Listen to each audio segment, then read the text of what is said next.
Luxe de Maxime Chatham. Lu par Charlotte Campana. Zoé bondit de son tabouret, ce qui réveilla René trop brusquement à son goût, et il la gratifia d'un regard perdu, ne sachant s'il devait réagir. Zoé fonça dans le grand vestibule pour guetter l'allée derrière le portail à travers l'œil de bœuf. Personne. Seulement les cyprès qui ployaient. Le contraste entre le calme dans la maison et ce qu'elle voyait de l'extérieur était saisissant.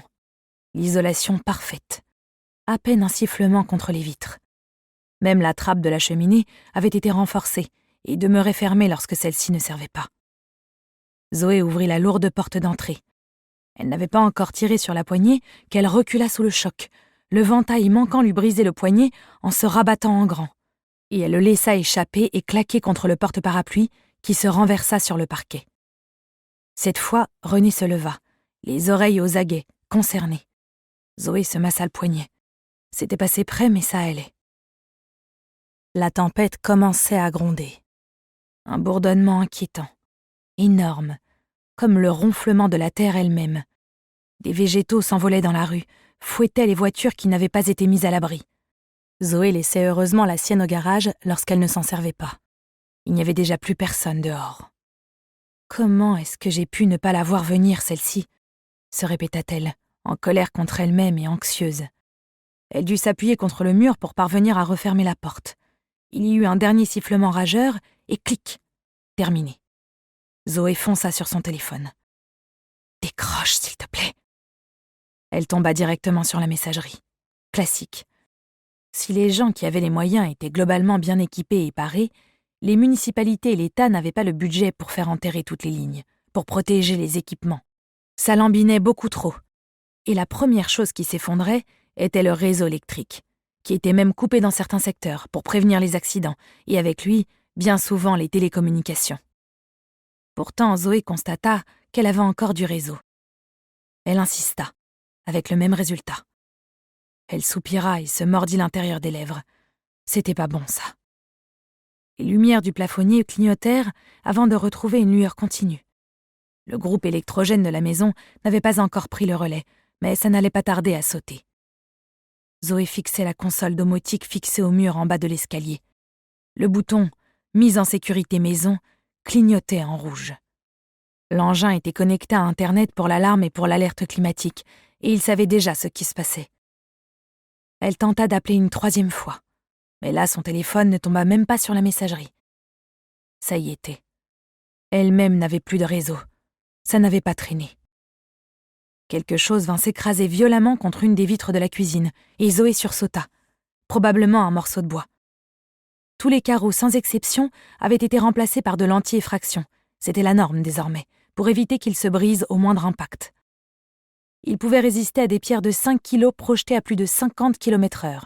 « Mais contre des troncs entiers, ça tiendra pas, faut pas rêver », avait dit le type qui avait supervisé l'installation pendant les travaux. Pour ça, il y avait les volets. Zoé se pencha vers la fenêtre pour constater que ça s'intensifiait. Un mur gris avait avalé l'horizon. Elle ne pouvait même plus voir le bout de la rue. Les arbres s'agitaient dans tous les sens, comme des poupées de chiffon dans les bras d'un enfant hystérique. Et pas mal de débris volaient à une vitesse dangereuse. Il ne pleuvait pas. Pas une goutte. Juste une colère sèche de mère nature. Généralement, lorsque la pluie arrivait, c'était bon signe. Le pire était passé.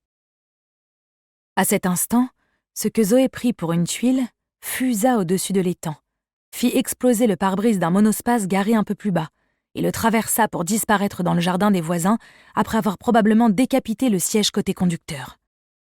Être dehors maintenant relevait du suicide. « Dis-moi que toi tu l'as vu venir, que tu es à l'abri », marmonna Zoé en stress. La console se mit à émettre les bips du compte à rebours. Le système prenait la main et allait sécuriser la maison.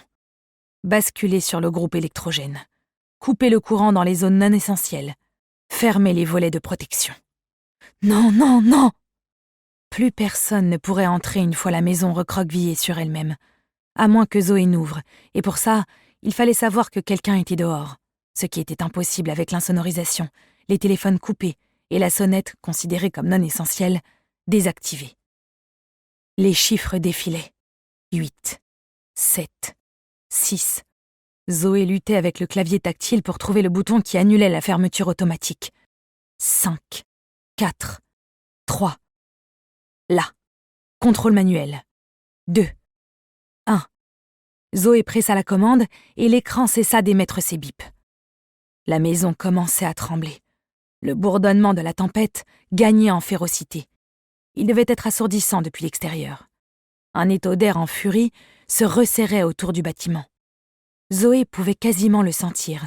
Une poigne de colosse qui repliait ses doigts immenses sur la structure. Les murs grincèrent. Des masses noires venaient cogner sans discontinuer contre les fenêtres, un peu partout. Zoé prenait un gros risque à ne pas fermer les volets. Tôt ou tard, quelque chose de lourd et massif risquait de venir s'écraser contre une des façades, et si cela causait une brèche dans la demeure, elle le savait. Le vent s'engouffrerait à l'intérieur. Il arracherait tout, jusqu'à tenter de soulever le toit, d'arracher la maison Jules Verne du sol pour la projeter vers la lune. L'image aurait plu à la petite fille qui rêvait de vent il y a plus de 30 ans. Mais à présent, elle la terrifiait.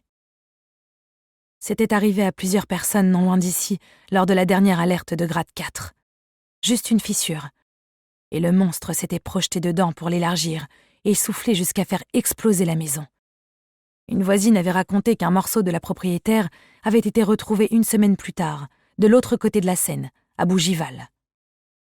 Un choc sourd résonna depuis l'étage. La bête frappait. Elle voulait entrer, elle rugissait par le moindre interstice. Zoé devait fermer les volets, c'était de la folie de continuer ainsi.